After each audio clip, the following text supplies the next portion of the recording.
before we get to the panel discussion, I wanted to kind of set the stage this evening. First and foremost, I want to thank Ariel and David for the invitation to come here and moderate the panel this evening. Shannon Mowick from Cedar and Belle Grove, one of my former students from many years ago, has instructed me to tell you there are handouts up here with schedules about tomorrow's activity, so please feel free to come up afterwards and take one of those. But I wanted to set the stage this evening for our discussion. And again, I see a panel discussion not only among conversation among the panelists, but with the audience as well. In February of 2018, I had the great fortune and honor to take a group of my students from Shenandoah University to help clean up, locate, and map the Mount Zion African American Cemetery, which is located just to the east of Middletown, Virginia. And if you've ever been to a slave cemetery, particularly one that has been kind of mothballed for decades and forgotten, it is a very surreal and powerful experience, as it was for my students and I. And as we were going through, trying to identify potential burial sites, trying to look at, if something was just a stone or an actual stone, because if you've ever been to a cemetery where enslaved people are buried, they don't have traditional headstones like we have today. It is literally a rock. Sometimes they're shaped a little bit and then stuck into the ground endwise. But as my students and I were going throughout this cemetery, and my wife Brandy and son Alex were there with me helping as well, we noticed laying on the ground this legitimate, what we would think of as a modern day type tombstone. And it was the headstone of Carolyn Jenkins. So Carolyn Jenkins, for the first 40 years of her life, she lived, worked as an enslaved person in Middletown. And then for about the final 4 decades of her life, so this is the post-emancipation, post-13th Amendment, she lived her remaining decades as a free person, along with her husband Abraham, who was also enslaved in Middletown, one of only a handful of blacks in that community to own property. And the cabin where she lived is privately owned, but has been restored today in that community. As I was standing there looking at this tombstone, it just bears her name, Carolyn Jenkins, her death date, August 30th, 1907, and then her epitaph. And it reads, "God's hand touched her and she slept." And as I was reading that and looking at it with my students, I thought that this tombstone, which had been just pressed into the earth, covered with leaves and all kind of natural debris, and the location of this cemetery, literally in the middle of a woodlot, which was stuck in the middle of a farm field, basically in the middle of nowhere, was really a metaphor for how the history of enslavement in the Shenandoah Valley was told or wasn't told. For so many decades after the end of the Civil War, slavery was something that was distorted, largely fueled by the rhetoric and the ideals of the lost cause.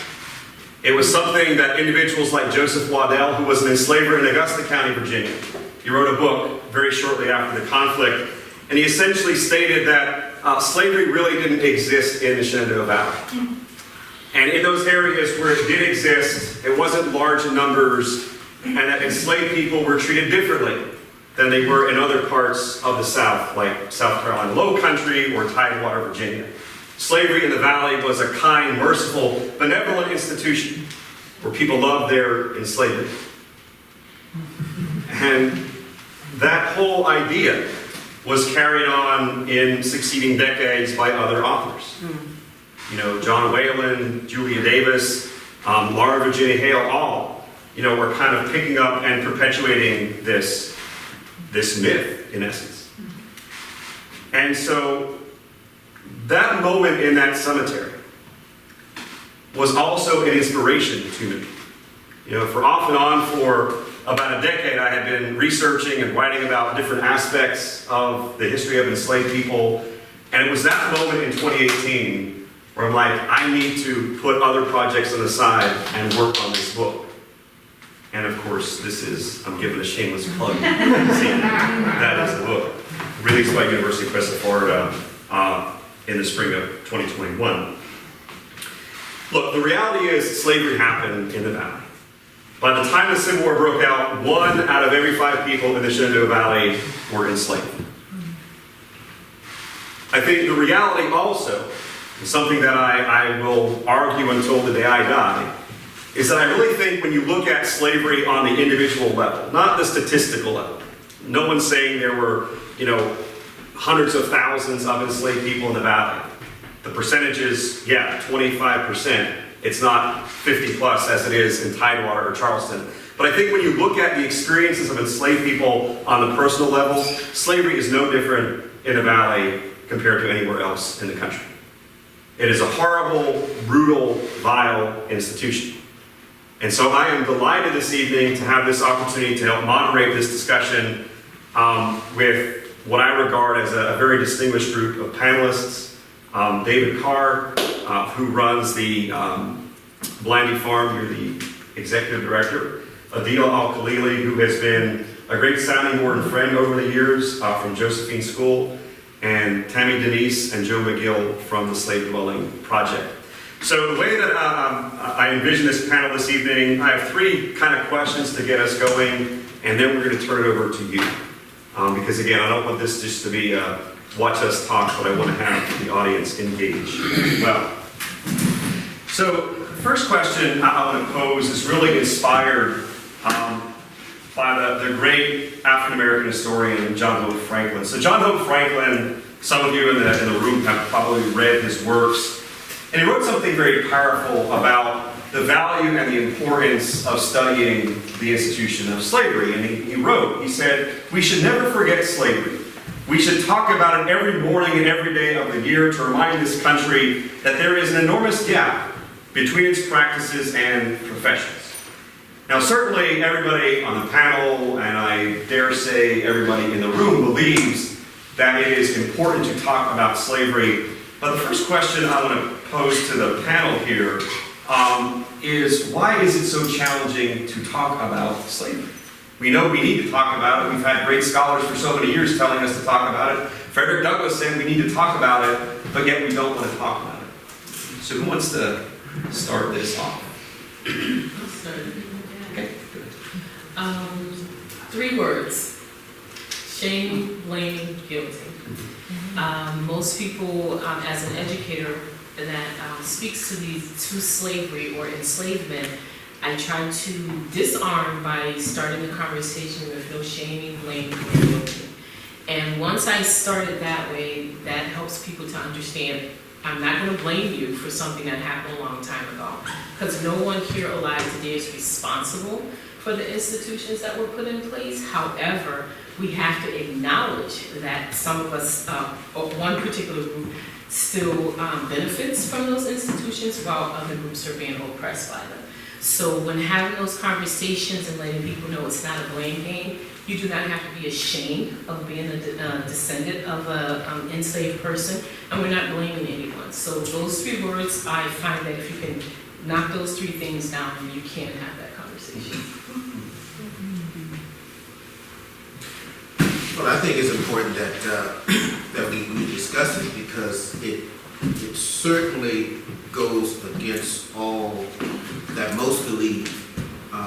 We are a great nation, yes, but along the way we committed some atrocities, and those atrocities are the things that we don't want to talk about. Some say that the first sin of this nation was enslaving Africans. I don't think so. I think it's purging natives. And it's the purging of natives, it's this enslaving of Africans.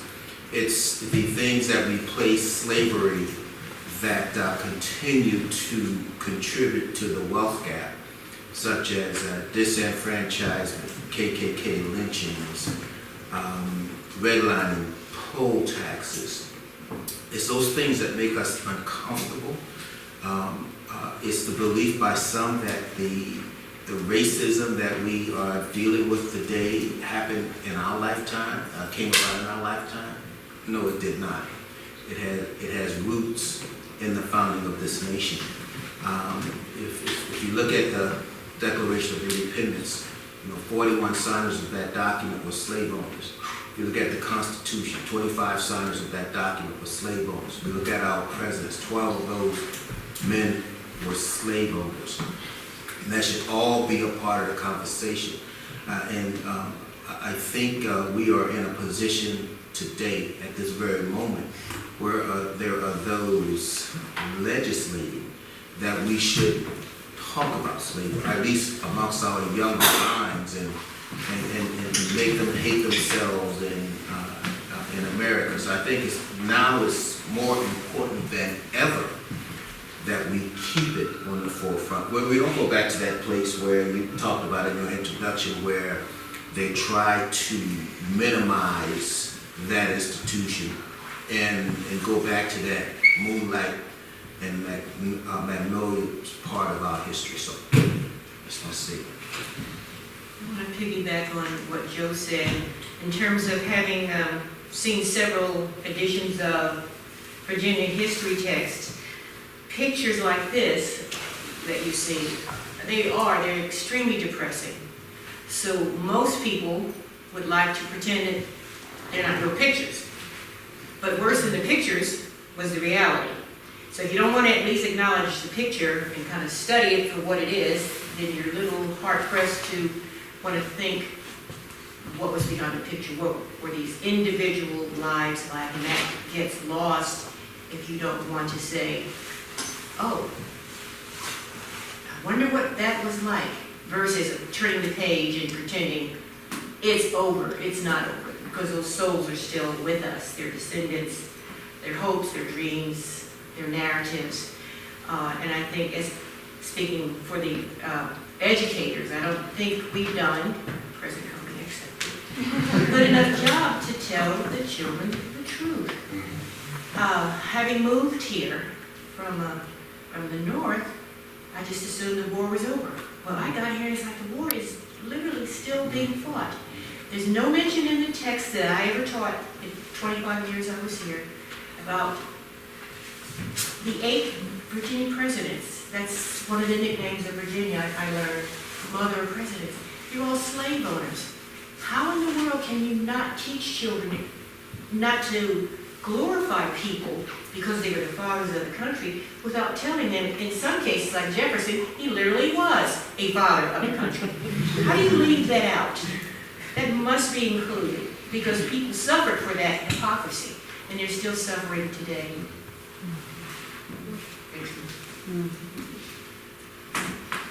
I'm not a historian. I'm an ecologist by training, and so I don't think about these kinds of things every day.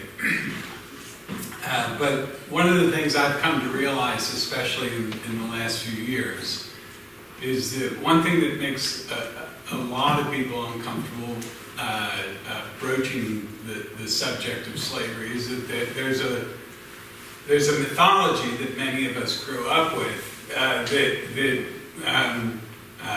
we are the people that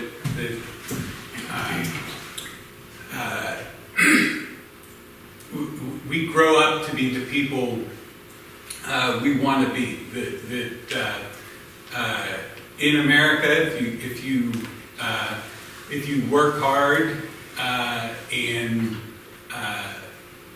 play by the rules, that you will achieve your just part in the society.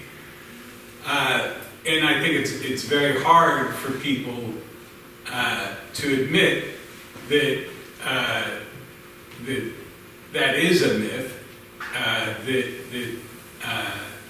That not everyone is starting from the same place, and not everyone is playing by the same rules, and a lot of those inequities have roots in the way this country was set up, which created different classes of human beings. Yeah, and just to kind of close out this particular part, Mr. Brooks, one of my students, has heard me preach this in classes now for, a year plus. I think people in general have a very difficult time talking about things, going back to your point, that stuff that makes you uncomfortable. The only way you move forward as an individual and as a society, from my perspective, is if you look in the mirror and take an honest look at yourself. And it's a very difficult thing to do because it makes you uncomfortable. And I think humans by nature don't want to be uncomfortable, but that doesn't mean, we shouldn't address these types of things. So all of us, and I know you're in colleges, but I think all of us have encounters, we have stories with individuals in the public, in the classroom, in museum settings, at historic sites, who come and visit, and they have preconceived ideas about the institution of slavery. And so I wonder if we could talk a little bit about kind of your war stories in essence. What are some misconceptions that you have heard from people about slavery, and maybe what is the reaction of those people when you try to steer them right? Well, coming from Connecticut in New England, by the way of Mississippi, Connecticut has hidden its enslavement history. A lot of people that grew up, that lived in Connecticut all their lives, did not know slavery existed.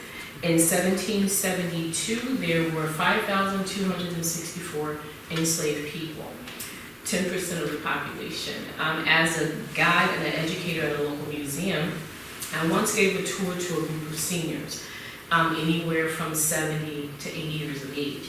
And as we're doing the tour, I talk about some of the enslaved that are in the houses. And one of the ladies literally broke down in tears. And she said, I grew up here all my life. I've never heard that there were slaves in Connecticut. Why wasn't I taught this? And so it is the myth that it did not exist in certain parts.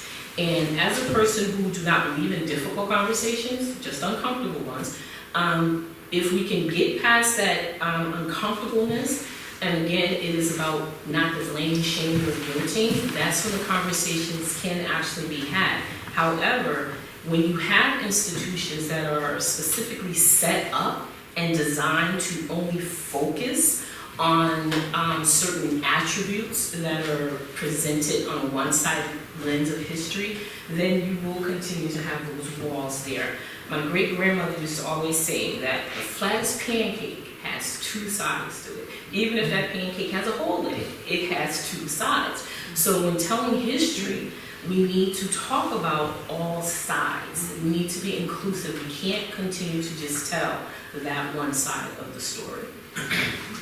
Yeah, I got lots of those.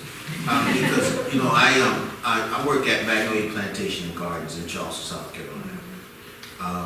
A lot of folks, most of the people who come to Magnolia Plantation and Gardens don't look like me. And they come with those preconceived notions.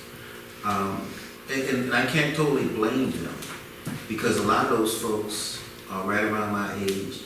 They've received this, the same education I got, almost, I guess. It ran parallel to mine. And what I was taught was that enslaved people were happy and enslavers were benevolent. And that's the number one question that I get. The family has been, that plantation has been owned by the Drayton family from 1676 up until present. They still own it. So the number one question is, were the Draytons good slave owners? Now, that's after I stand in front of them, talk to them for 10 minutes, talking about all the terrible things that they did to the folks who I share DNA with. That's still the number one question. So it's important that we push back against that and let folks know that that stuff is that book that you held up with the photograph, that folks, they look at that photograph and they get these feelings, or they deny these feelings. We've got to be there to let folks know that this was an institution in the sense that not only were the enslavers ground zero for inflicting all of those atrocities, but there was a system in place that made it work. There was these lawmakers making the laws to make sure that it was chattel slavery. Not only were you enslaved, but your children and your children's children were being enslaved. There was the clergy, putting it in these people's heads that it was godly that you do this. A lot of folks ask, well, didn't they have religion? Yes, they did. It was that religion that the enslavers wanted them to have. They couldn't read or write. It was illegal for them to do that. So those enslavers were feeding to them that portion of the religion that they wanted them to have. Be obedient. Obey your masters. They wanted to know, well, were they educated? No, they were not, because the law said that they could not be. And you have to also let them know that there were those scholars of that period in our history that was bringing a scholarly approach to justifying slavery. And there were those, the medical portion of the population of that period saying that, well, they should be enslaved because their brains is this size, and it's necessary that they be enslaved. So I think I better stop. I got lots. Well, in all fairness to the South's position, in my research, I found out that the North, maybe less visual, was no less intense and involved in grappling with slavery. We were from the colleges in New England, the insurance companies in Connecticut, the newspapers, the mills, the banks. They were all heavily involved in slavery, heavily. And that's another thing that most people don't know. The North was all good. No, I found out about Only Judge.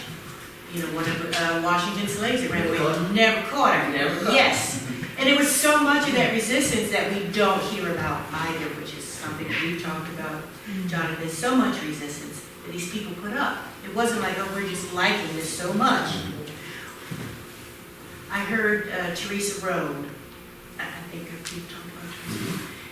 And she's an African American lady who works at a museum in Washington, in Richmond. She comes around to different organizations, usually Sons of the Confederacy. I got brave and went because I just couldn't believe it. Sure enough, her argument was that they were all of these soldiers, Confederate soldiers that were black, that loved the South, that fought for the South, and it's not fair that people don't know about it. It's the media's fault. The guys in the back cheer, yeah. Like, what the fuck are you talking about? Okay? So a lot of it is just also pure, unmitigated stupidity. It's not naive. It's naive, that's one thing. But you go on your laptop or your hand and find out the truth. But I'm sorry. There's a book to speak to what you were saying about the North called Complicity by Ann Farrell. And it talks about, she's a friend of mine, that talks about the complicity of the North. And it goes into details about how, please tell me there is not an insect or something you're going to bite me. Oh, okay, only because the look on your faces is, I'm so sorry. Okay, I'm allergic to bees, and so it was like, okay, all right, spiders are okay. Okay, I'm so sorry. We can edit this part out, right? We can edit this part out. I'm sorry. I am so sorry, but if I get stung by a bee, it's over, so I'm so sorry. We can edit this part out. But the book Complicity by Ann Farrell, it goes deep into what the North part and role is and how the North wanted the enslavement to continue just as much as the South did, if not more. And so I would encourage you to get that book because it really does go deeper into it. Whereas when growing up, the South was the enemy and the North was the great saving hero. Not true at all. Not true. Yeah, and that's why on December 20th, of 1860, when South Carolina seceded from the Union, New York briefly considered seceding because of its financial investment in the institution of slavery. I'm sorry, I'm talking to you guys. But another myth that I would like to address, if it doesn't take us too completely completely off trajectory, is when slavery actually ended in this country. It actually ended in 1993 in Mississippi. It did not come off the books until February 19, 2013, and you can Google that. As a child growing up in Mississippi, we would visit relatives on an enslaved plantation. And I would always ask my mom, why do we have to always go to them? Why can't they come to us? Because it was such a long drive. And we would have to leave before the sun came up in the morning to get to the plantation because we had to be gone before the sun went down for fear that we would get trapped on the plantation. So I would always ask my mom, why can't they come to us? And she would say, ask me when you're 13. She thought I was going to forget. Day of my 13th birthday, Mom, why do we have to always go to them? At that point, we're in Connecticut. Ask me when you're 18. And on the day of my 18th, Mom, why did we have to go to them all the time? She literally thought I was going to forget. And she finally told me, and she says, because they were slaves. And if we had got caught on the plantation after the sun went down, we could have been stuck there forever. So look it up, it's in the books. It literally was not ratified and taken off the books until February 19, 2013. Well, 5 states this past Tuesday had it on their ballots. Wow. Yeah. Tennessee. Excuse me? I did not hear that. Yeah. Not listening to the news and all that. What was that? Yeah, I think it was in Tennessee, it was 20%, we talked about this in class. 20% of the people voted to keep enslavement as a punishment. Wow. Say that again, Jonathan? In the state of Tennessee, there was a measure on the ballot to eliminate slavery as a punishment. It passed, but there were 20% of the voters who voted to keep it. Really? Mainly, yeah, Tuesday. This past 5 states. crazy. So is that in I feel regarding, it's a shocker. is that in regarding to the 13th Amendment? Like, with the, Keeping, I think it was keeping slavery as a punishment for crime. right, is it? Yeah, so crazy. I just want to add, you know, one of the things that I really see is all the time from students or tour groups when they come through the valley is this lack of understanding that enslaved people really had to navigate a complex environment. So I don't think there ever is an enslaved person who didn't want to be free. But there's a difference saying, I want to be free, and how do I attain that freedom and sustain that freedom? And so there is this balance between freedom and survival. And there's one story I want to share this evening. So I don't know if any of you in here, I know some of you have, probably read Cornelia MacDonald's diary. So MacDonald was a very pro-Confederate woman living in Winchester. And in her diary, she writes about something that, if you don't read the diary in its totality, could be misconstrued as an enslaved person being loyal, like loving slavery and coming back. So in early March of 1862, when Union forces occupied Winchester, one of the MacDonald slaves, his name was Manuel, decided that he was going to do what other enslaved people had done when Banks entered Winchester. He was going to leave the MacDonalds and offer his services to General Banks. He actually ended up working as a teamster. And then May 25th, 1862 comes, First Battle of Winchester. So General Banks was defeated by Confederate forces commanded by Stonewall Jackson, and you have, you know, anywhere from 1,500 to 3,000 African Americans, free blacks, as well as enslaved, who are getting out of Winchester as quick as possible, and Manuel was one of them. And he gets to a point several miles north of Winchester where he stops his wagon and he thinks, okay, where am I going? Because the Union Army is outpacing me at this point. And he thinks about his wife and his 2 kids that he's left behind at McDonald House in Winchester. And so he decides to abandon the wagon, make his way back to the house in Winchester. And Cornelia MacDonald is writing in her diary, see, I told you that our slaves really prefer slavery to freedom. He's come back. And if you would stop the story there, that would feed very nicely into the lost cause narrative of the myth of the happy slave. But then you get into like summer of 1862, when General Julius White was in Winchester and evacuated to go to Harper's Ferry. Manuel actually had put together a better plan to take his wife and children, steal the McDonald's carriage, and he got out of Winchester never to return.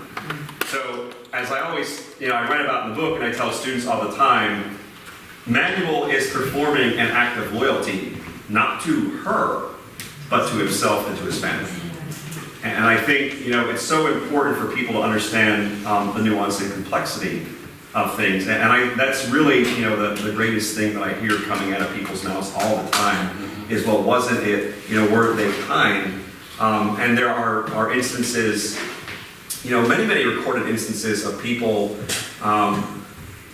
saying, well, this enslaver gave their slaves a trinket or a financial reward. I'm like, yeah, why do they do that? They want to keep that enslaved person happy so they don't flee. Because that enslaved person is a tool for them. It's a profit-making tool for them. And so if it means giving you a whatever the case is, I mean, Matt, you did a lot of this stuff at your archaeological studies at Belle Grove. They're not giving it because they love you, it's because they want your labor. And they want you to stick around. The same reason if you think about, deathbed manumission or manumissions within last wills and testament. They're not manumitting you because they're having some conversion at the end of life. They want to keep you around because they don't want to have to replace you. Not only that, they're doing it as a result of their death. I'm done. But here's the thing: even if they put it in their will that you are, to be freed upon my death, somebody still alive is going to have to carry that out. Is going to have to make that real. And if any of the kids of this gentleman, a lady who puts this in their will, they're going to themselves say, well, you got your use out of them and got their worth from them. Why can't I do the same? So in some of the cases, they're not going to even let that document see the light of day. And the thing about slavery in the North is this. Yeah, slavery ended in Connecticut in 1848, ended in New York in 1799 on paper, at least. Ended in Massachusetts in 1783. But what the law said was, you can't own them. Didn't say you couldn't sell them down south to get your worth. So there's that. Well, also remember the Black codes too. Each colony had their own laws, and some of those laws were put in place to quote unquote be a protection for the person that's enslaved. But there's the loopholes that you can sort of use as a parallel to it today. For instance, one of the laws in Connecticut says if you are 45 or under and your owner dies, you are entitled to your freedom. But if you're 45 and older, you are not. But the loophole is if a family owns you, or if the head of a family dies, and you are under that age and you should get your freedom, but if he dies owing debt, the family can take you and sell you off to settle those debts. So there's that particular loophole. If you're over 45 and you're not entitled to your freedom, it's because you're considered too old and you would be a burden on society. So that meant you were not going to get your freedom. So you have the laws that are there to seem like they're protecting you, but in reality they're not. It's just another loophole to keep it going. Yeah, you're talking about the transport from one family to the next. That happened to my great-grandmother, and he left us in George James, reading his Black Old Testament, that if something should happen to me when I die, then my great-great-grandmother were to go to his daughter. And so I don't think we don't think about the historical trauma as well that happened that people still deal with today. Historical trauma people talk about. Yes, historical trauma is real. It's been scientifically proven that descendants of enslaved people, their DNA has literally been changed because of the historical trauma. So it's a real thing. And the other thing is that we don't think about is that, believe it or not, some of these documents from slavery are still in some of the attics and basements of some of these slave owners' descendants. And so my thing is, if you really are compassionate about the truth, then you want to release those things to institutions to be shared with the families. You know what the families are. In my area, there was a gentleman that I know very, very well. He's connected to 5 to 7 different slave families. We must understand in slavery, when the slave owners married, they didn't marry down. They married another slave family. Sometimes they're cousins. Yeah, and just to keep it in the family. So you got different things, and they just keep marrying, and they keep expanding. So they're born into wealth. And some of those people, believe it or not, are still in power, even when, you know, the 1700s up to the present day, their families are still in control. So we gotta take a serious look and address it. And like you said, you said the blame. Oh, no, blaming, shaming, or guilty. Okay, I used something different. I said, I will not blame you for what happened in slavery. Reconstruction, even Jim Crow. But if your mindset is still as an enslaver, then we need to have a conversation. Same thing. So same thing. Have a conversation. You need to take it back further than an enslaver. You need to take it back to a colonizing mind. Right, yeah. That's another subject. That's mine, totally different. So I want to shift a little bit here to historic sites and what historic sites either that we work at or help manage or help interpret. What are we kind of doing? So maybe kind of as an update to kind of help address this. And Dave, I know you have some interesting things happening here at Blandy Farm, hence the panel this evening. So I wonder if you could speak to all the exciting things that are happening here. So, I welcome all of you to Blandy this evening. I'm not, there are some familiar faces out in the audience, but not everyone's familiar. I don't know how familiar you all are with Blandy, but we're part of the University of Virginia. We've been part of the university since 1926. But this property used to be part of the Tuileries estate. The Tuileries still exist, our neighbor to the west. And the Tuileries dates back to the 1830s. And Joseph Tooley Jr., who built the mansion over there, what he and his father were enslavers. And at the height of Tooley's wealth, he enslaved at least 60 people on the Tuileries estate. And so this property has this legacy that goes with the buildings and the fields here that we now know as Blandy. Probably the most prominent legacy to that history is the east wing of this building. So the room you're in now and the center wing were built in 1941, but the east wing was built right about 1830 and was the barracks for many of the enslaved at the Tuileries. The people that have studied that building estimate that maybe as many as 50 people lived in that building. There's also a cemetery on the property. We've known about this cemetery for a long time based on an old map. But it wasn't until just a couple years ago that we got a company out here with ground penetrating radar so that we could actually locate the cemetery and confirm that there were graves in that piece of the property. The surveyors found evidence for 40 graves. Located sort of at the east end of the Arboretum.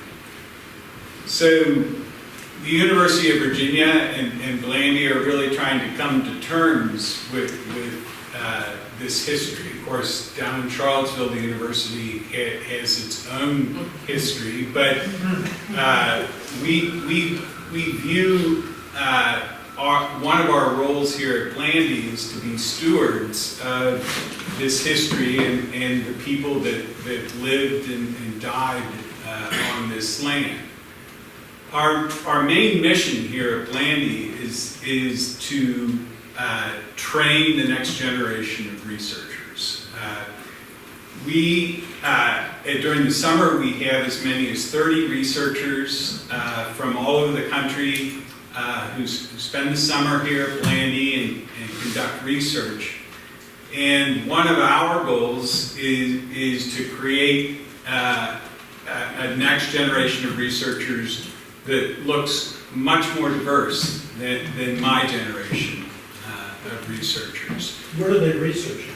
We're part of the Department of Environmental Sciences, and so most of our students who come here work in some field of ecology, insect ecology, plant ecology, but a variety of different topics. We know that the experience of Blandy, as wonderful as it can be very different depending on what your background is. And part of that experience is the history here. And so we are trying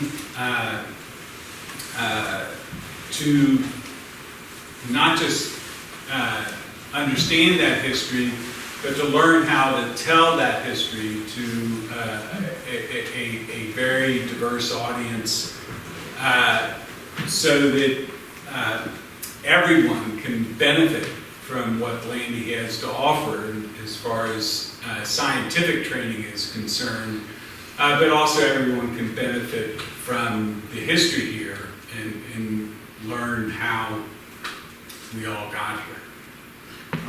Question about the cemetery. Where is it located on the property? Is it near a river, ground?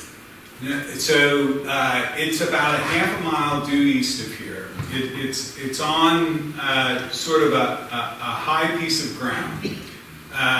The cemetery is rectangular, and the surveyors here predicted very accurately that the graves would be laid out pointing to the east, with the foot of the grave to the east and the head to the west.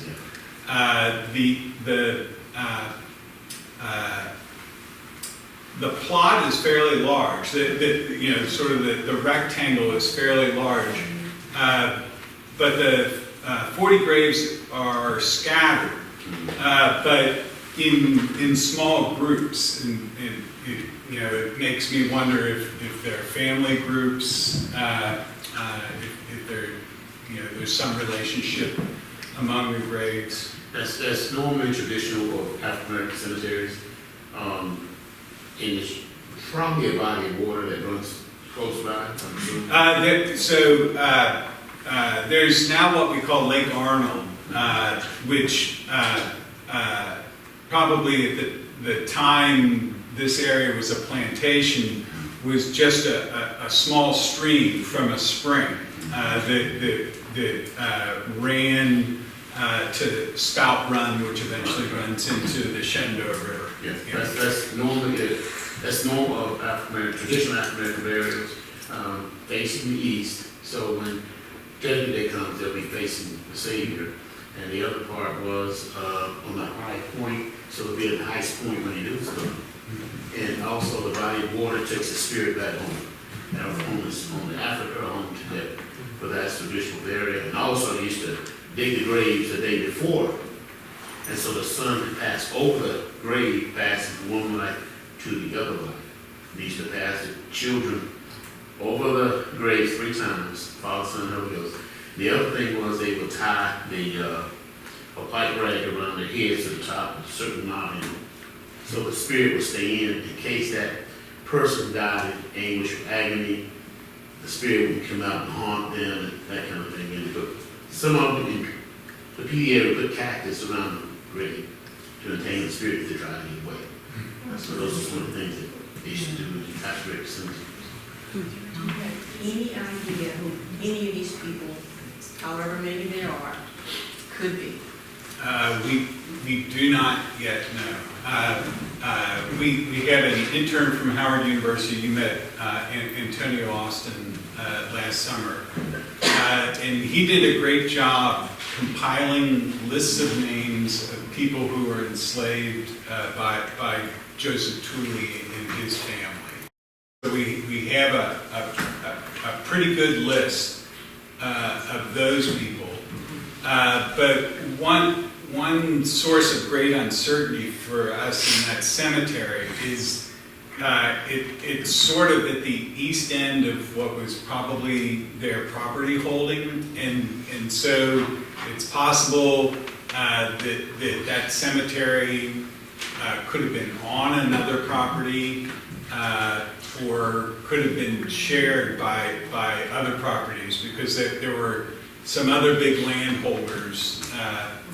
You were at the Burwell Mill today, so Burwell owned a lot of this property before the Tooley family bought it.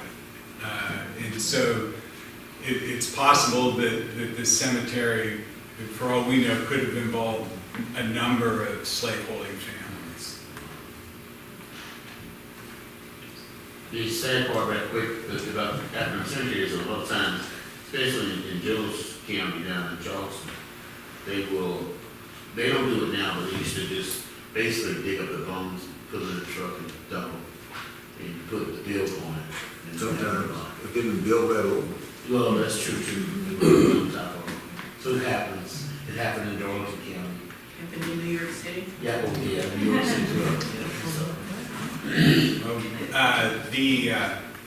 The cemetery here, one of the interesting things about it, so it's indicated on a plaque from 1905. So it was probably a survey that was done when Graham Blandy bought the property, and it was updated when the university got the property in 1926. And Orland White, who was the first director of Blandy, must have known about this cemetery. And if you go out into this section of the Arboretum, so there are 5,000 trees in the Arboretum. They're planted all over the place, but they are not planted on that rectangle. Like I said, we didn't know where it was until just a couple years ago when we brought this company out here. But as soon as we sort of delineated where the cemetery was, and you just looked around at trees that are 80 or more years old, it really seemed that Orland White intentionally avoided planting into that cemetery. Well, I got a question. I was at a plantation office in Mississippi, and the park ranger superintendent said, "You see that grove of trees over there?" She said, "That's where the cemetery, right amongst those trees." And she said somebody came and did a study. They said the trees that grow through those bodies possess DNA of those who were buried. Is that possible? You study that, sir. That's a legit. I'm asking. I gotta have my. I'm not an expert in this, but I have heard people say that you can get DNA out of soil, like from the decomposed remains from soil.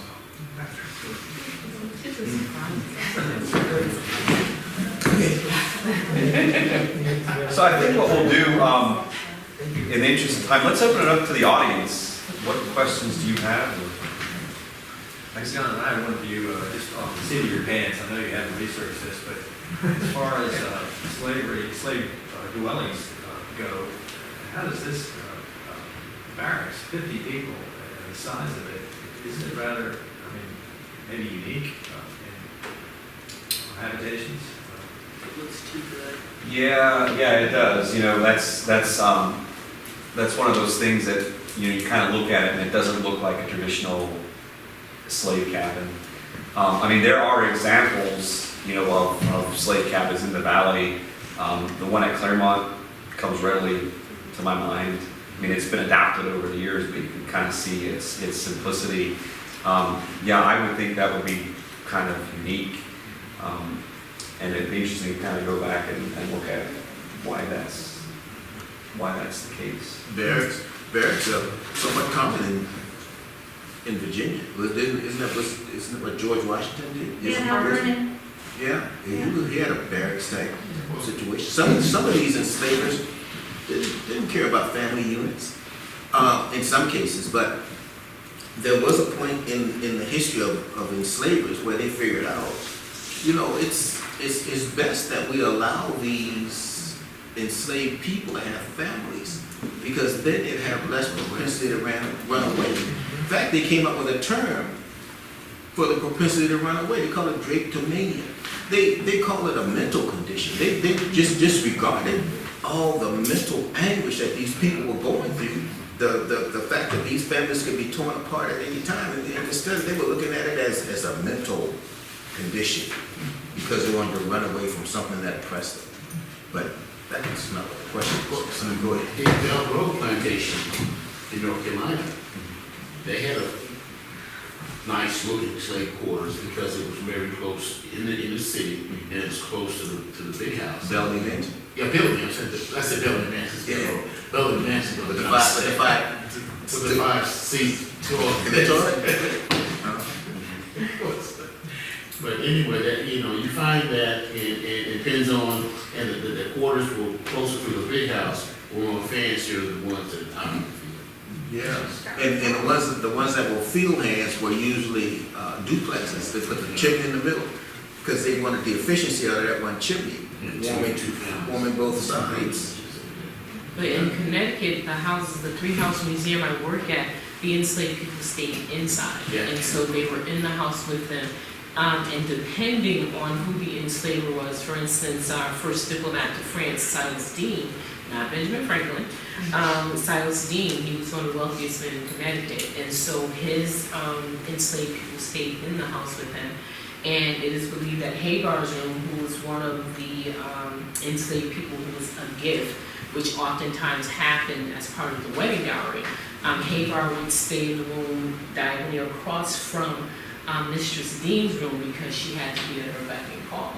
And so those are some of the things that when I give tours that people like to compare the north to the south, they're surprised that the enslaved people were in the actual house and not in a separate dwelling. But in speaking, going back to the mental illness, that's why the language today is so very important when talking about the history of slavery in this country. Oftentimes when I developed a tour called the One House Two Roll Tour, and I talk about the enslaved in these three houses. It's the Webding Stevens Museum. Although their claim to fame is Washington staying there for 5 days, 4 nights, and meeting Rochambeau to do the strategy that will win the colonies their freedom here in Virginia, Yorktown, I focus on the enslaved. Now, the enslaved there, I like to talk about their lives because of the romanticizing that is done about slavery. And when doing the tours, I use specific language. And by the end of the tour, I do get comments such as, well, why do you keep saying enslaved? Weren't they slaves? And I help them to understand that language is so very, very important because a person as a slave, that made it easy for people to just see them as a piece of property, to see them no more than the furniture that they own. So that's the state they were in. But as an enslaved person, now you're putting the humanity on them because they had no control over the situation they were in. But by the same token, by saying enslaver, you're putting the responsibility back on the person who has caused this trauma and this situation for that person. So language is very important. I talk about how even today we sometimes still use certain language. For instance, what is the biggest bedroom in the house called? Master. Say it again. Master. There you go. And so I say that to my visitors, and as they're standing in this bedroom, they are happily going, oh, the master bed. Oh, is that where that came from? It's like, And even in today's, with real estate shows, they no longer say the master bedroom, they will say the primary bedroom. So language is very important when we're talking about this particular subject, because it, again, helps to put the humanity on where it needs to be. These are individuals who were snatched from their homes, that had no control, so we still have to put that humanity on them and not see them as invisible. And that's why they're freedom seekers and not runaway. Exactly. But going, hold on. Getting back to the point about the. 1 second, please. About the houses, the physical makeup of the places where enslaved people were. And getting back to your point, in 1703, 40% of New Yorkers were slave owners. It's not only Enslavers. I'm sorry. Enslavers. And see, sometimes, sir, we save these places by default. So you want to save this nice, beautiful big house, and then saving this nice, beautiful big house, you say also saving the places where the enslaved people want to have it. Not only did they build it, and their labor was stolen to make it happen, but now you're saving it and not knowing sometimes you're saving the places where the enslaved people stayed. So, but go ahead. Yeah, well, what am I supposed to do with my governor's name? With your what? Say that again? Oh, Oh, your enslaver's name? no, stop being on the governor's name, master. Oh, okay, call me enslaver.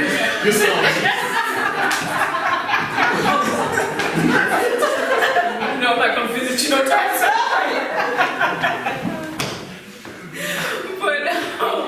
But it is important. Language is very important, and it's very important that when we're telling these stories, that we are putting the humanity. One of the things that I do in talking again about the programs and doing the tour, I tell the story of how the enslaved people were often seen as invisible. And because of that invisibility, we really don't have the true accurate sense of history, because no one really talked to them. And they're the ones who saw it all, they heard it all. And so on this tour, as we're going through this house, because the tour is designed to talk about two worlds under one roof. And we, one of the things that I love about the tour is I started off at the gift shop, I set it up, and then we get to the front door of the grand house, if you will. And everybody is waiting to go in. It's like, well, we're talking about being enslaved. Some need you to meet me around the back door. And so now they're like, wait, what do you mean? Yeah, I need you to go around to the back door.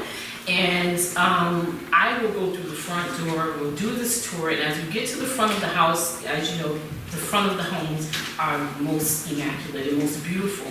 The enslaved are the one who has to keep that way. They have to keep it clean, and the only time they're allowed up front is if they are opening the door or cleaning. Now, there's this beautiful, immaculate staircase. I'm trying to paint a picture so they can come do a tour.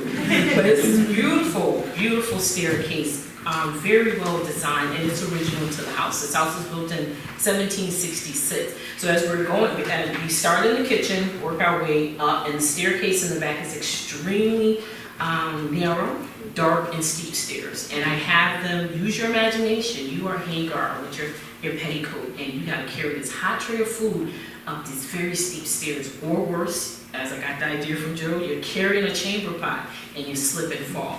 What's the consequences of that? So as we're making our way through this house, we get to this beautiful staircase and we compare the two. Then I tell them the story of they can only clean it.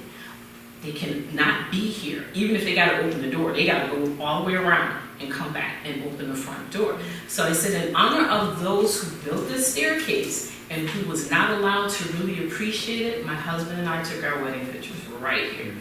And they're just like, wow. Then we go down the stairs and we get to the split door, the Dutch door, and I open it. So now everybody's excited because they think they're going out this door that they couldn't come in. So oh no, I only opened it to let you know that they weren't allowed to go out the front door. So my husband and I took our picture right here to say, in honor of them. Then I closed the door and they're looking like, well, wait, how do we get out? You're going back out the back door. And so and then I also bring home the point of the invisibility and how it's also twofold. Because Washington had a secret meeting in that house, but yet the person who was waiting on them was considered invisible. So I tell people, just imagine if that invisible person was a British spy. where would this country be? What would it actually be, America, that we think we know today? So it's very important to take all of that into context, look at the whole picture.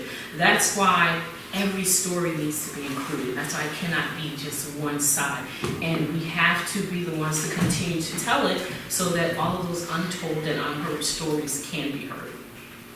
Nathan, I saw your hand up. Actually, sorry if it's a long one. A comment and a question. One is kind of ties into what you were saying. Asking what's going on in the museum field, what are people in the history of the museum field doing in Virginia. I can tell you as somebody who's also in the Virginia Association of Museums Council, something that's been driving us really the last few years is to make sure that the talk of the enslaved people, the enslaved people stories are out there in museums. We're seeing more and more museums, especially on a smaller level, not be afraid to tell those stories, and it's been encouraging. But there are also some horror stories, like what had happened at Montpelier, which was, anybody in here know the story of what happened at Montpelier? It was bad, but I will say, in the museum field, I think a lot of people look at that as a teaching moment, that if you're going to do something like this, it can't be for PR reasons. Exactly. It can't be for checking off the box or satisfying a certain demographic. You have to do it for the right reasons. And I think that we're starting to see more people enter the field and wanting to do that and sticking with it and really changing the narrative to putting it all in context. And it's encouraging. And as bad as the whole Montpelier situation was, I actually think it sped up. Yes. Wanting to do more of like, okay, that's not how you do it. Exactly. This is how you do it. So it is encouraging, and hopefully in the next few years we're going to see even more of that. My comment, and this might be a little geared more towards Adeela. So where do you see in the next, say, 5 years, the interpretation of the history of the enslaved people in Virginia, or through the South even? How do you see that being interpreted in the public school system, or even the private school? At home, I've got a 1906 Virginia State geography book for the public schools. And let me tell you, the way they talk about people who live in other parts of the world is not very flattering. There's a reason our grandparents and great-grandparents said certain words. Some of the ways they describe people in parts of Africa and parts of China are not things you'd want to say today. But seeing how it's evolved over time, but then also seeing some of these laws that are being passed, especially in some of these southern states, about wanting to just cover up and not really talk about the bad parts of slavery like we see in Texas and Tennessee. Where do you see 5 years from now what can be done on a public level? For instance, I know in the room there are parents and grandparents here and students. Ask questions about what's going on in your school. And if it seems insufficient, it probably is. Ask questions. The recent elections, there is a strong suspicion that in the years past, paid operatives were sent to school board meetings to stir up a lot of mess. Well, you go to the school board office and do the opposite. I want my school to address the facts. Divisive history, there's no such thing, Governor Duncan. So also put your vote in the ballot box, because this has to stop. It has to stop with each generation at whatever level. On an individual basis, just go home and maybe tell some of your friends. Guess what I heard today? Did you know that? They mentioned this book. I want to get this book. One thing at a time, but it has to change. It really does. Well, luckily for Virginia, you got one-term governor policy. So the future's bright. Like that. So they make that vote for whomever the next election count. And let's not be, what I've been troubled by are these personal attacks. And you mentioned the language. I'm a patriot. The left is trying to steal your country. Well, that just incenses me. Call somebody out who says that. What do you mean you're a patriot? Because you want to take somebody else's rights away? That's not what patriotism means. A one-to-one situation, and hopefully ballot box your school system and even your churches. Push. And I guess I've become more and more interested as I've gotten older. I'm a docent in Kernstown now, and we're starting to do a lot more as far as describing what the enslaved population was like there. We're even thinking now a building we never knew was used for is probably was a slave quarters.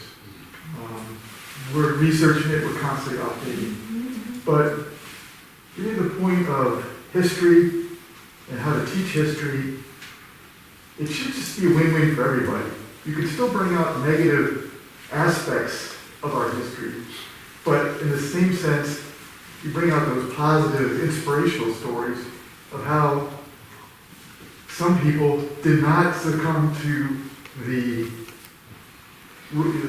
order of the day and were progressive enough to Like the abolitionists, for yeah, instance. and bring that part of it, because that's that's inspirational, that's feeling good about your country. So you can have, I think you can have it both ways in a way.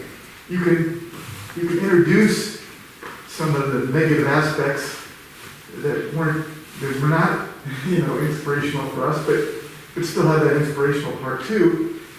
How these people that didn't, that some of the, the enslavers that saw the light, and made that progress. Abolitionists, where did they come from? Those are the heroes that would inspire us that it was able to happen in America. So people that say that, you can't teach bad parts of history because the kids will all just be like, we're not worth anything. But that's not the case. You should be able to do it that way. Yeah, I mean, one of the things that I always teach my students, and this really comes more out in a historic methodology course, is that I see people look at history in one of three ways. Some people view history as a temple. So once something is written down the first time, put on a marker, that's it, you worship it, you don't question it, it's the gospel, in essence, and I don't think that's constructive. And then people sometimes view history through the lens of a tribunal where you sit back and cast judgment on the past, and I don't find that constructive either. And where I try to get my students, and I think this is your point, Jim, and yours, Adeela, is I like people to see history as forum. Like what are the broader lessons that we can learn from this? And you have to be able to talk about all of it in order to understand and in order to learn. And certainly I think at the university level, we're fortunate, whether it's UVA or Shenandoah or Virginia Tech, right with the grad school, by the way. So I'm just saying, after we have that healthy connection there, the UVA run institution. But in any event, that's what people at all levels, educators, need to get towards is to doing that. And again, going back to earlier points, history doesn't exist to entertain you. It doesn't exist to make you feel good. It exists to learn from. Yeah. You know what I found out? A very interesting point. I'm doing some research. I found out that Nat Turner and Dre Scott were from the same place in Virginia. Isn't that interesting? So when you do research, you start connecting dots, and you find some very interesting things. Because both of those men were about freedom, they just went about it in a different way. Of course, Nat Turner was, he was one of those, when somebody talked about religion. Well, Nat Turner was a preacher man, he could read. And that's another reason they didn't want him to read and write. Nat Turner could read and write. You see what that led to. But Nat Turner had his way about going about seeking his freedom, and Dre Scott had his. He started through the courts. So, there's that. Talk about 60 degrees of separation. Then there's Elizabeth Keckley, who was owned by the boroughs, and the son-in-law represented the enslaver of Dre Scott. But you'll learn more about her tomorrow. Keckley was the dressmaker for Mr. Lincoln. Yes. I didn't know that. It really is limitless, and that's another thing, Nathan, to address that. You've got to keep reading. You've got to. There's no way you can sit, I read that book and now I know stuff. So we had, we'll take your question and Tyson. But, yep. So I loved hearing. Excuse me. I loved hearing about having uncomfortable conversations with students or people who are taking a tour. How about uncomfortable conversations with your boss? or, you know, good, maybe some of the historical organizations and places that y'all often visit or work with. Fortunately, my boss is a historian, he's the dean of arts and sciences, so we have him all the time, so that's my quick answer. Well, for me, being at an institution that's owned by the National Society of Colonial Dames, but has Mel as the executive director, I've been under 3 different directors, and when wanting to create this tour, it was not an easy sell. It was something I was able to get completed, but not with the cooperation. When doing the research of these individuals, I was not allowed to do the research as the educator guide, but a grant was done for someone else to do it that didn't look like me, but was doing the work of those who do look like me. So you do run into those types of scenarios where you have those who want to stick to just one thing and not want to go with the change of times. But the One House Two World Tour was done and is available when I'm able to do so. So it's one of those things where you try to appeal to say, you know, history will judge you, if you will. History will judge you and how you were working with the community type scenario. So I think if you can approach it, and it doesn't mean that you're going to have success, you have to take your success in the doses in which you can give them. And sometimes it is in a small, but you got to look at it as success, and then you just keep trying, and hopefully they will see the importance of why certain things need to change and why certain things need to happen, that in today's climate, things cannot be status quo anymore. It just can't. Small institutions are going to go by the wayside, as well as larger institutions, if the status quo doesn't change. And so sometimes you can put it out there, sometimes blatantly, sometimes you have to kind of go through the side door, the window, and show other ways, and then sometimes you just have to just let it go, and hopefully the next person that comes along will see the importance of what you're trying to accomplish. So it's not going to always be, yay, they heard me, or it may just be like, yeah, they heard me, but they're not listening. So. Yeah, I think we got to change the whole mode of education. How are we going to run all the kids through your, spend the night in the slave quarters? I mean, it's incredible. Or go to your museum. How are we going to get everyone out there enjoying seeing the drama? I think we got to use play. You have to have play as literature. I think we have to have the kids act out. And there's plenty of good literature, and there's plenty more that can be written. Because this stuff isn't written down in history books. And how do you feel the lived moments that you all are describing so well? I mean, the African American community is producing all the best literature now anyway. So why not get with a new paradigm? And that goes back to school administrators. Someone needs to, at a school board meeting, go and say, hey, how are we, we're educators, how are we using art to educate? And by the way, and some of that art include African Americans, like our dramatic reading contest coming up in February.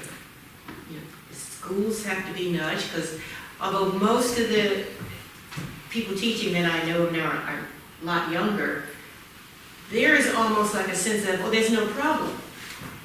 They don't get that there's a problem, and they need to know there's a problem. And even if Clarke County is only 4 to 7% African American, this is American history. How do you not teach American history? They think we've overcome. Yeah, it's 222. We overcame.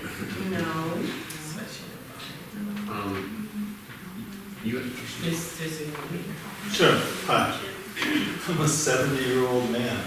I grew up across the street from the Custis Lee Mansion in Arlington. Sorry. And I looked, for some reason, my mother kept a book of this history, and I looked in it. Of course, it's like 6th grade history. There was nothing at all about any enslavement or anything. Or picture. Pictures, nothing. And I've worked around this county a lot, and I've renovated a bunch of slave quarters. And it's very sobering to see, and it wasn't until probably 10 years ago, I happened to be at the Valentine Museum in Richmond, and I picked up a copy of Weevils in the Wheat, which was published by the University of Virginia. And that's the first thing I'd like to say, is that's a really great book. It's the words of enslaved people taken down by WPA writers. It was published in University Press, or at least somebody at the University of Virginia did it at some point. It's an amazing book, and if you think that murder, torture, rape, and violence were not used against black people, then you need to read this book. And we should be, and I want to say one thing about what you said. You know, I homeschooled my kids, so I didn't have to deal with the school system at all. It wasn't my temperament to do that. But we need to be at these board meetings, and they need to know what the heck is going on. Because it's not even a question. It's just black and white, period. And you can see what happened. And those people like Bird who lived in this county, they deserve to get their names off these roads and off these buildings. And they did take them off at Shenandoah. He had a business school. You know, his name was on that business school, and I'm assuming it was taken off 2 years ago for a reason. And that man believed in paying nothing to black people and putting people's lives in danger. So it's not, you know, for money. And the Winchester Star right there is still published by those people. It's right there on the wall. And so there's a lot of things that are disturbing going on today, period. And we need to figure it out. Because even the SOLs, I believe, the last set I saw, he was the pay-as-you-go governor. Was that the pay-as-you-go? So Virginia was never, you know, without money, but that's all that was mentioned. Right. Anyway, I recommend that book. Thank you. Me? Yes. Thank you. This has to do with Ms. Al-Khalili and also you. I only got to Virginia in the middle of the pandemic, and I moved sight unseen from Michigan to Josephine City, Josephine Street. And so it was very life-changing for me, being on that street, visiting the museum. But Thomas Laws, is it correct in my reading and my understanding of his history? And this kind of goes back to a little bit about the Mr. Bird comments, but I've been coming to Winchester to visit my parents here for a long time. And, you know, I drive up Jubal Early Drive, not a clue, I don't have a clue what that is. I'm like, Jubal early in the morning, Jubal what? I get here, I read some books. But could you say, or am I reading into the narrative of Thomas Laws and Rebecca Wright, that had their information not been used, that in that third battle of Winchester, that Lincoln would not have been reelected? Is that a fact? You made that huge jump. But I made a big jump Mr. there. I'm Gilman, asking. do you want to jump into that first? Jonathan, Yeah. So this is actually one of the things I write about. I don't think you can overstate the importance of Rebecca Wright, a young Quaker unionist from Winchester, and Thomas Laws. And one of the things that Tyson and I have had many discussions about this over the past several years. Tom Laws is oftentimes forgotten because he serves as the go-between, as the messenger between Rebecca Wright and Phil Sheridan. I don't think Tom Laws receives enough of credit for his persistence. Nobody knows who he is. I'm like, what the heck? Because when Tom Laws, met with Sheridan on September the 16th, and he, basically said, do you know Rebecca Wright? He's like, I don't know her, but he said, I know people who can get me to her. And when he knocked on her door, and her house now where it stood is a parking garage, Loudon Auto Park. There is an interpretive sign at the parking. Is that why it's on a parking garage? Because it's in the worst location I ever saw. And I was like, why is that so stuck back there? So, Tom Laws, Rebecca Wright's initial impulse was to not help at all, because she understood the great risk to her if she was found out as a spy for Phil Sheridan. And Tom Laws basically said, don't have a quick knee-jerk reaction here. He understood the importance of the moment. And he said, I'll come back in a few hours, and he did. and that gave Rebecca Wright time to process and think about how her family had been screwed over by Jubal Early and Stonewall Jackson and other Confederates at various points in the war, and then she divulged the information that she knew. And yeah, again, I don't know, it is a critical piece of the puzzle of getting Lincoln reelected. I wouldn't say it's the only one. I think you look at the chain of events, certainly what Sherman's doing with the capture of Atlanta is significant in earlier September, but then you think about 3rd Winchester and then how it goes over the next month, culminating with victory at Cedar Creek. But without Rebecca Wright and Tom Laws doing that, things could have been very, very different. So Jubal Early could be called Wright Laws Wright Boulevard. In my opinion. John, I would say that Thomas Law's peaceable 48-year-old black slave was a much higher risk than Rebecca Wright. Yeah, I would think the same thing, but I can't believe he talked her into it. Well, That's quite something. That was a skill. Well, yeah, and I think, I don't know that I would go so far as saying he talked her into it. Well, I think he gave her the time to process. Yeah. but- So when Rebecca Wright is thinking about this, she first talks to her mother. And Rebecca Wright's mother basically tells her, you're a committed unionist, I'm a committed unionist. Her sister Hannah Wright was a pro-Confederate supporter, which is an interesting story. But her mother basically says, this isn't about you or me, this is about the broader cause for union and slavery's destruction. And she said, hundreds of thousands of people have already been killed, wounded, or captured, and if it means sacrificing our lives, we'll do it. And then she starts thinking about, just a month before Tom Laws shows up, Jubal Early's men come in and ransack the home. And so I think Tom Laws giving her the time and the space. He could have, again, he's taking an enormous risk here. Tom Laws could have basically said, okay, you don't want help, I'm out of here, I'm getting back to Sheridan's headquarters, but he didn't do that. He hung around in Winchester for 3 hours before he came back. So deserved an enormous amount of credit.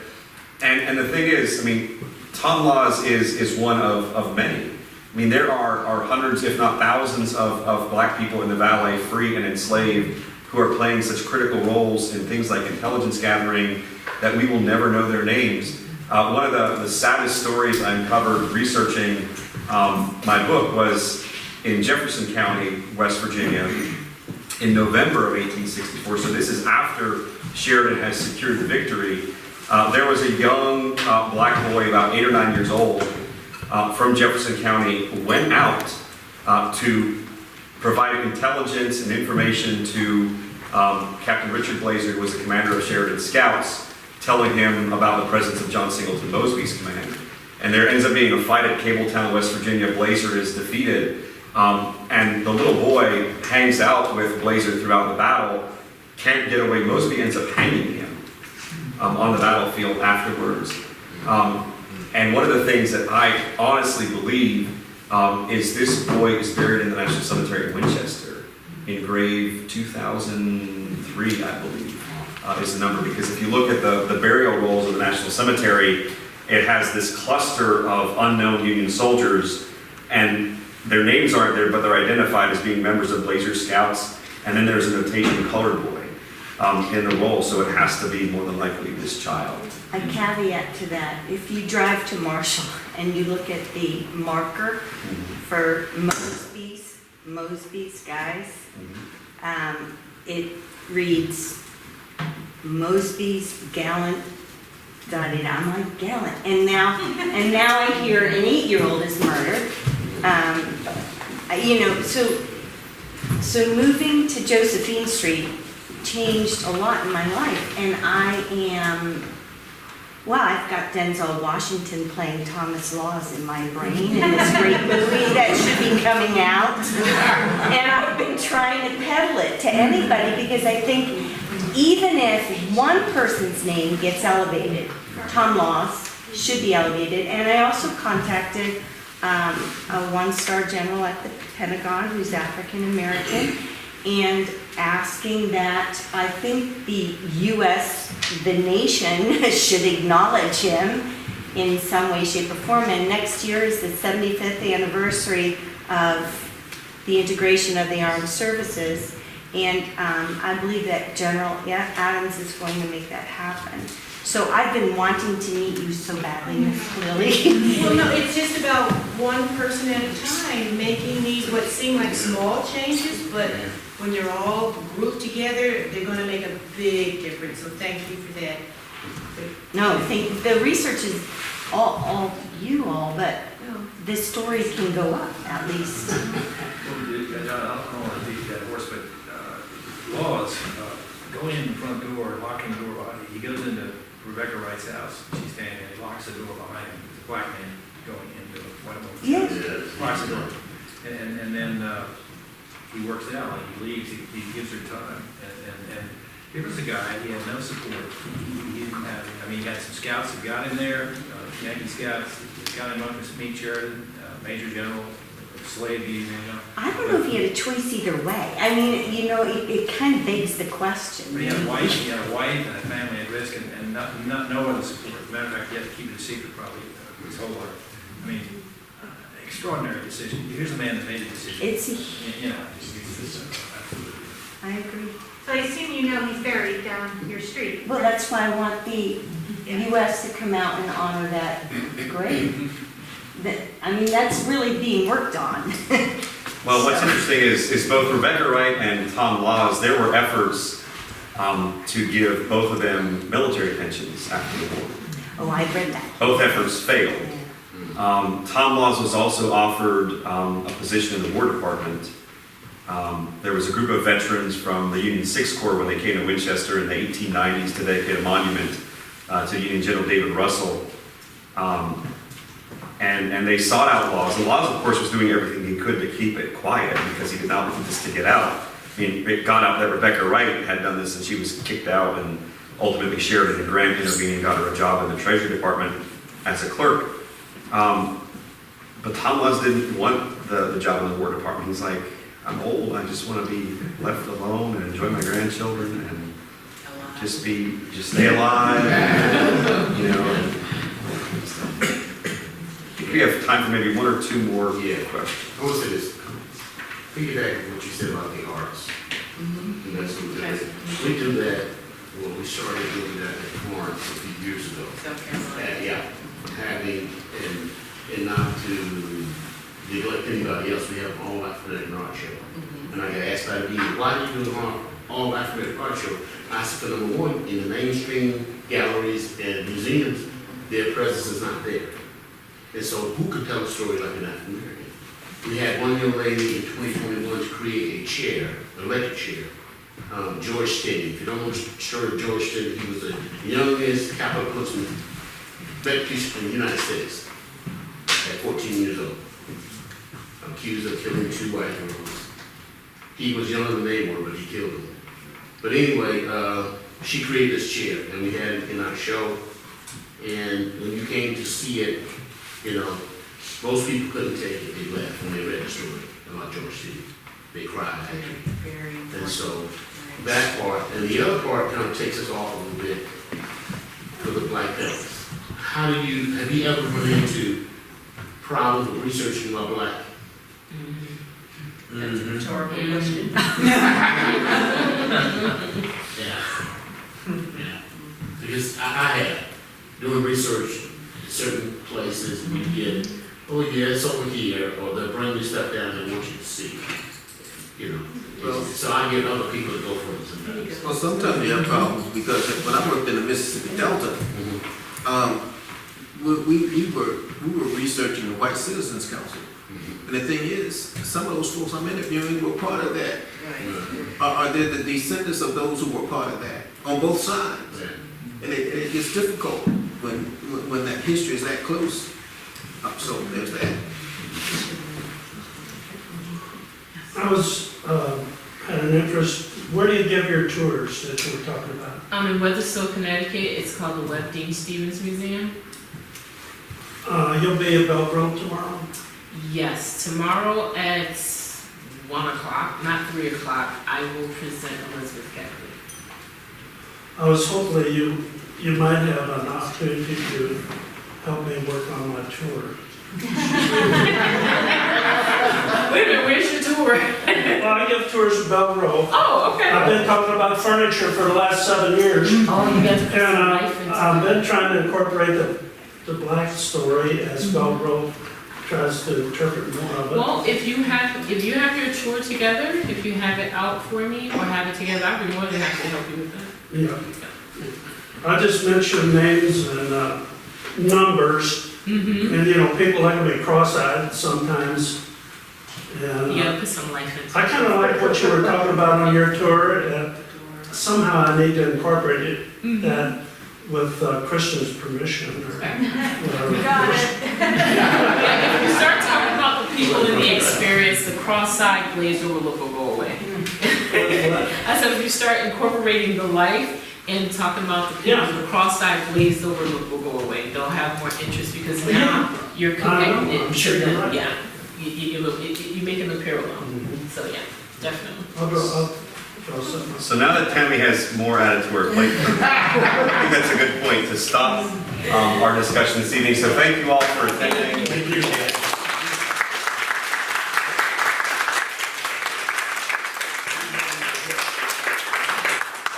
I have 2 copies in my vehicle. Okay. One of them has my name on it. Oh, we got my name. We're good.